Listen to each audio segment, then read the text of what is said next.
everyone. I feel so honored to be here with you all. I love Dylan fans. I think we're really special people.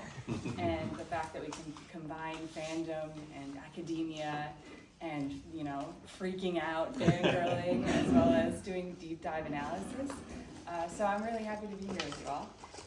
And today I'm going to be talking about Dylan's use of the divine feminine. The full title is When God and Her Were Born.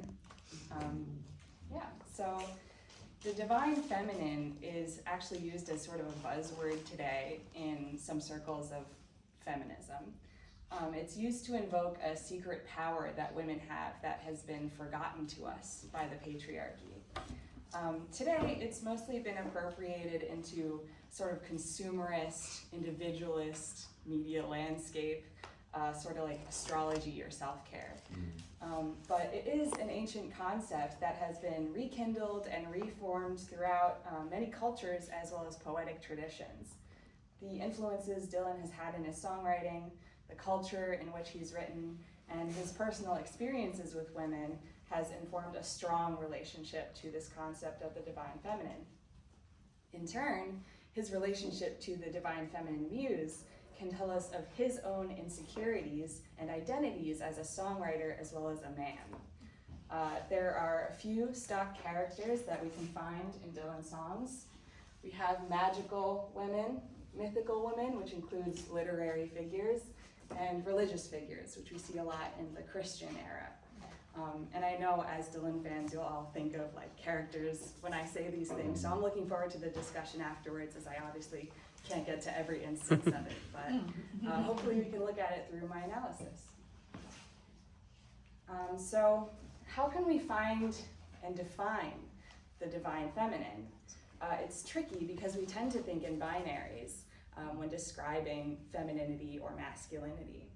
The qualities of femininity can be contentious. We want to create a positive definition of it, not positive as in good, but as in substantial.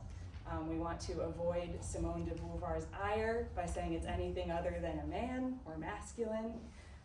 But the qualities of contemporary femininity can sometimes be ascribed as sweet, soft, motherly, or caring. And we can see this is just a different version of the ideal Western femininity, the ideal definition of womanhood. And it's like when one lacks, the other has. It's like yin and yang. And Dylan does tap into this definition a bit, but where he's coming from when speaking of these women is definitely a more ancient context, as well as the context of second wave feminism. So Dylan came of age and started writing around the time of second wave feminism, when the roles that women could occupy were being broadened. Witchy women represented a departure from the traditional ideals of beauty, the ideals of power, and general relationship to men. In the late 1960s, feminist political activists in the United States began to employ the witch as a symbol of frightening and deviant womanhood. Halloween 1968 marked the beginning of WITCH, the acronym for Women's International Terrorist Conspiracy from Hell. This is a group that still is active today. A group of New York women dressed up as witches and launched a full day's program of dramatic political action at sites like the Federal Reserve Treasury, the Stock Exchange, massage parlors, beauty parlors, generally places where women were not allowed to be, or they could only be there if they represented a certain standard of beauty as an accessory to men. WITCH was chosen for the group's symbolic value. It grabbed people's attention and offered theatrical opportunities for protest activities. The women were not interested in witchcraft for religious reasons and performed rituals only as public performances because of the crowd-pulling attention they got. And though they weren't, it did end up offshooting into Wicca, which is a religious practice today by some feminists. So that's interesting how something so new came out of second wave feminism. And these political ideals were certainly being talked about in the circles that Dylan ran in. The women in his life would have been influenced by this imagery and maybe participated in the reclamation. Similarly, goddess feminism came about in the late 60s, And this marked a difference between Dylan and his folk heroes, which makes him more contemporary along with his time. These symbols of female power were constantly employed in consciousness-raising social events, where women would gather and debate the role of feminism going forward. Though perhaps idealistic, they needed these figures of goddesses as role models and a way for women to feel comfortable taking more power in work, in relationships, and society. And this similarly turned into its own religious practice. There were priestesses of goddess feminism who worshipped their own patron goddesses. And then the most foundational text we can point to is The White Goddess by Robert Graves. The book is so important to Dylan that it's currently on his website. You can buy it through an affiliate link there, which I think is really interesting. It is mentioned in Chronicles Part 1, describing his first winter in New York. He says, "Invoking the poetic muse was something I didn't know about yet. Didn't know enough to start trouble with it anyway. In a few years' time, I would meet Robert Graves himself in London. We went out for a brisk walk around Paddington Square. I wanted to ask him about some of the things in his book, but I couldn't remember much about it." This is an exaggeration by Dylan. Many people at this time cited him as carrying this book around like a religious text and constantly making references to it. And we'll see in the lyrics there is quite a big presence of the ideals in this book. And it's a basis for more than just his relationship to women in the Muse, but his identity as a songwriter. The book is an exploration into the divine female muse as a long-standing figure in mostly Celtic cultures.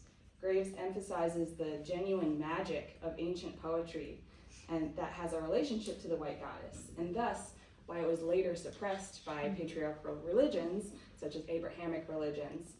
And it is, according to him, the white goddess is the reason why the hairs stand on end, the eyes water, the throat is constricted, the skin crawls, and a shiver runs down the spine when one reads or writes a true poem, is that a true poem is necessarily an invocation of the white goddess, the muse, the mother of all living, the ancient power of fright and lust, the female spider or the queen bee whose embrace is death. The power of the female muse is paramount to her, and she can be represented by any woman. Graves uses the example of John Keats and Fanny Braun, the human inspiration for the muse to be projected onto. And also, she is any powerful force, such as the threat of death that Keats wrote under. The divine female muse was squashed by Christian and classical tradition in favor of patriarchy. Graves makes a distinction between poets who subscribe to patriarchy and those who rightly address the muse's divine power. The classical poet, however gifted and industrious, fails to pass the test because he claims to be the goddess's master. She is his mistress only in the derogatory sense of one who lives in coquettish ease under his protection. Dylan speaks in his famous 60 Minutes interview, saying, "The songs were almost magically written." We can look at the use of the muse in his early songs as directly influenced by this idea. And Dylan romanticizes his own early songwriting by entering himself into this canon of true poets. And he makes a similar distinction to Graves. He says, it's not a Siegfried and Roy kind of magic, it's a different kind of penetrating magic. As in, it's not something constructed by humans, but something beyond, something deeper, and something real. I think it's important to note that Graves is talking about a real magic in poetry. Poetry is like casting a spell. So whether the muse was talking to Dylan or not, we do see his relationship with women and therefore the magical women that he writes about change throughout his career. We will see the suppression of the muse as he goes from living in fear of her to attempting to claim power over her, or her being under the power of the masculine god through the vessel of Dylan. So now that we've covered some of the background of when Dylan started writing, let's get into the examples. In my back pages, he says, girls' faces form the forward path from phony jealousy to memorizing politics of ancient history flung down by corpse evangelists unthought of though somehow. In this, we can claim autobiographical song, he's talking about his personal history of how he came to the humanities. He was motivated to impress girls, and his method was to seem smart. In the context of the song, he is admonishing himself for being so foolish and going about it in such a childish way. However, we constantly see his love of women and his love of history interlinked. He compares women to historical women in a positive light. We can also think of historical women themselves, such as Helen of Troy, being a catalyst for major events in history. We can think of the personal drama of the gods being the explanation for historical events. This is the history of storytelling, and he implicates himself in this history by being a songwriter himself, and he often references the classics. Some examples of him using the divine feminine in a positive context to say the woman is like the muse. We have, you remind me of something that used to be, bow down to her on Sunday, your saint-like face and ghost-like soul, you got me under your wing, the way you walk and the way you talk, I feel I can almost sing. And then this quote down here, she looked like a religious icon, like somebody you sacrificed yourself for, and she sang in a voice straight to God. It's about Joan Baez. And here we see the first instance of the theme of sacrifice. When we think of sacrifice in a contemporary religious context, we tend to think of Jesus or the Messiah. But I think what we're talking about here is more like in his contemporary society, the goddesses, the priestesses of the goddesses. Bob is like a priestess sacrificing in an ancient religious rite. And when I paint my masterpiece is a great example of this. You seem to be talking about a human woman who is a conduit for the muse, who will be there when he paints his masterpiece. The symbolism attached to her is, once again, associating her with history. And these are two different versions of the song. I think it's funny he brings Botticelli's Muse, bringing something so historical and epic right to someone he knows. And now we will look at some examples where the power of the muse has a hold on him, and it starts to get complicated for him as a man to give up that power. It's like the power that she has in these songs is a fact that he's stating as a storyteller. He is the victim of the spell, and he could love it or hate it, and it wouldn't really matter. I find it so difficult to leave. I don't think that he wants to leave, but it doesn't really matter if he did anyway, because the witch is casting a spell on his mind. And then, of course, Isis, which is the first thing you probably think of when you think of goddesses and Dylan. And the power dynamic here flips back and forth between the speaker and the subject. First we have, I could not hold on to her, suggests she is all powerful and it's her will. And then we have, we see Dylan's truancy in relationships that might have led her to leave, suggesting it isn't totally her power over him. She thought I was so reckless. And then finally, we have what drives me to you is what drives me insane. Now we're talking about a bigger force than the goddess who we thought was all powerful. We're talking about fate. We're talking about love. So this is maybe a suggestion of the subversion of the power of the goddess. And this is what makes him such an interesting writer. He is playing with the tools that Graves has given him about the concept of the white goddess. And he is using it to make art about his experiences with human women. So we know at some point Bob Dylan converts to born-again Christianity. The disillusionment of the 70s maybe speeds up a shift in the power dynamics as well as the domesticity. And we can see it in the middle of Wedding Song. First, this is aligned with the goddess figure. You breathed on me and made my life a richer one to live. When I was deep in poverty, you taught me how to give, dried the tears up from my dreams and pulled me from the hole, quenched my thirst and satisfied the burning in my soul. She has bestowed good fortune upon him. She has saved him, and once again we see the idea of salvation. But then later he subverts her power in the song. He begins talking about an even higher power commanding them to be together. Can't you see you were born to stand by my side? I was born to be with you. You were born to be my bride. These hands of fate are in charge, not this all-knowing goddess who has the ability to save him. He has consistently given up the idea that he has any control in these relationships, but now he's insisting that neither does she. And there's a lot of interesting parallels in the beginning of the song to the concept of salvation in Shelter from the Storm. He mentions this crown of thorns, which once again we have Jesus imagery. It's an adornment that society has given to him that is a burden to him, represents his earthly struggles. And although he is invoking the Jesus metaphor for himself, once again, she is the one who saves him. She has more power.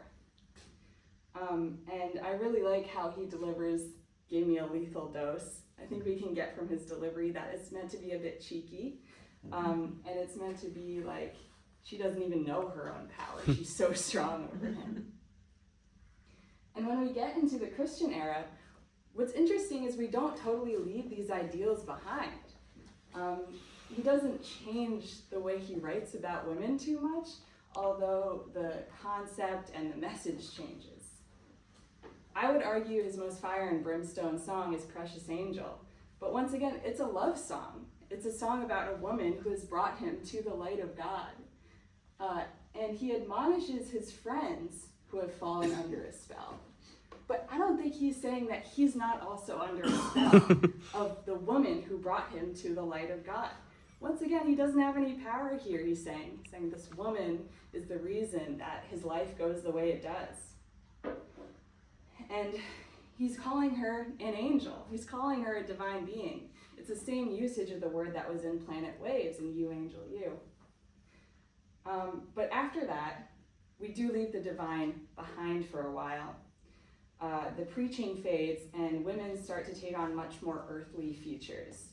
It seems the magical facade is really gone this time with songs like Seeing the Real You at Last. And it's actually hard to find anything positive about women for a while. That is until we get Under Your Spell, Knocked Out and Loaded. The lyrics of the song are, I would say, a little tricky to parse out, and that may be because it is co-written by a woman named Carol Bayer Sager, but it's pretty much back to basics with the Muse, with the power of the divine feminine.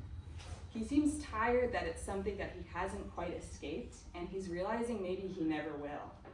The song describes the speaker being stuck in purgatory after a run-in with his lover. I'd like to help you, but I'm in a bit of a jam. I'll call you tomorrow if there's phones where I am. Baby caught between heaven and hell. And then the fault of the troubled relationship goes back and forth between the speaker and the subject.